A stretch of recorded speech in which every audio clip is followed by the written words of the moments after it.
Previously on Oh Hello There, I showed you how I added the interior walls to the she shed and then added this metal grid wall for tool storage as opposed to the more seen pegboard. Now let's get to this new build.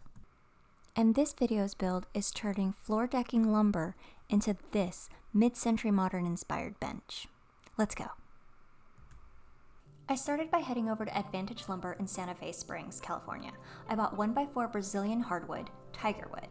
I thought it would be therapeutic to sand by hand while I listened to a book. That got old real fast and decided to use my orbital sander soon after. Then after sanding the front and back, I decided to see how I wanted them laid out in order. There were some with better grain patterns, so I wanted those to be more visible. Once I got them in the order I wanted, I clamped them all together to sand the edges as one piece instead of individually. Now the boards I bought were 7 feet. Or so I thought. They were actually about 1/4 of an inch to 1/2 inch longer, which is fine, so I just used my miter saw to cut off the ends to get a nice clean cut on both sides.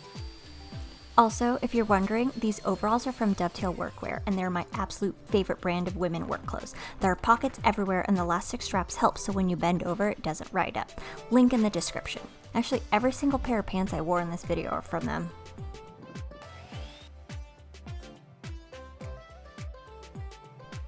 Okay, then I repeated that with every board so that they're all the same length. When I was done, I wanted to see where I wanted to cut the dados in to place the legs.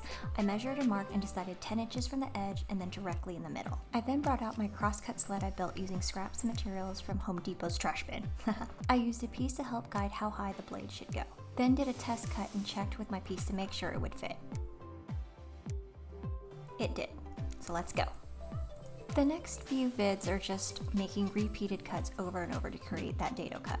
I don't have a dado blade, so repeated cuts to knock out the material is what I did. You can also do this with a circular saw and a straight edge and repeat cuts and then chisel it out, but I'm not very good with the circular saw. My hands aren't the best, so this was easier for me to do. I also had a jimmy rig when doing the cuts for the legs because I didn't have a long enough table, so I had to do that. It worked, whatever. So much dadoing.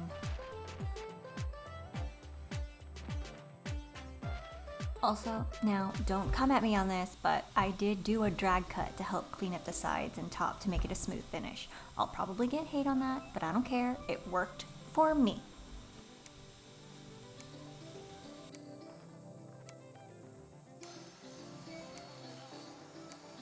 Now I just had to get that in slow-mo, because look how cool that is.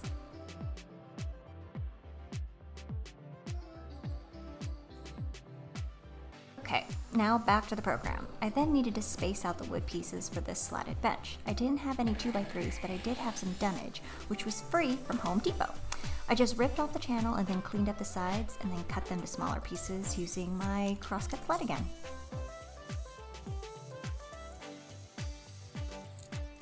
After the spacers were cut and the dados were cut, I then proceeded to place them in between the slats to make sure the space size was the correct 1 foot width that I needed.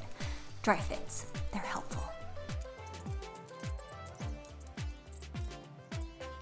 I then used some Minwax wood finish to seal and protect the wood. I used the natural color to not actually stain the wood, but to just highlight the beautiful tones and grain of the wood itself. And look how gorgeous that coloring is. Also, I love how my camera died, so I didn't get any footage of me sealing the face of the wood. Cool. Now that I knew that the pieces, the slabs, spacers, and joinery pieces all fit together perfectly, it was time to actually start gluing them in place. So I laid them all out, added the spacers, added the joinery, and to make sure, again, it was a correct fit, and then afterwards clamped everything together so I could start gluing.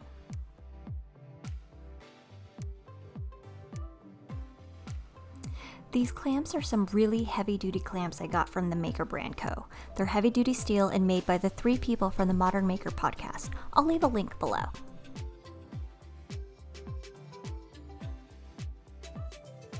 Now, in retrospect, I probably should have done this on a table, but I don't have a long enough table to really clamp everything down. So I weighed them down as a clamp instead. It worked, whatever.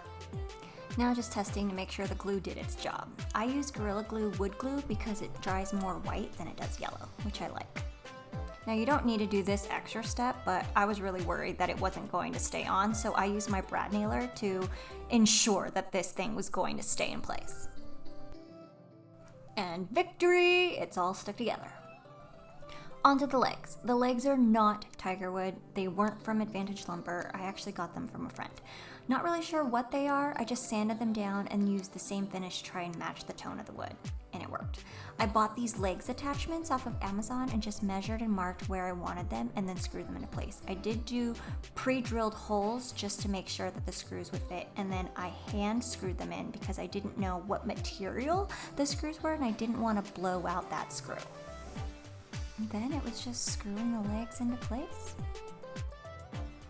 And what you get is this beautiful slatted mid-century modern inspired bench for my living room.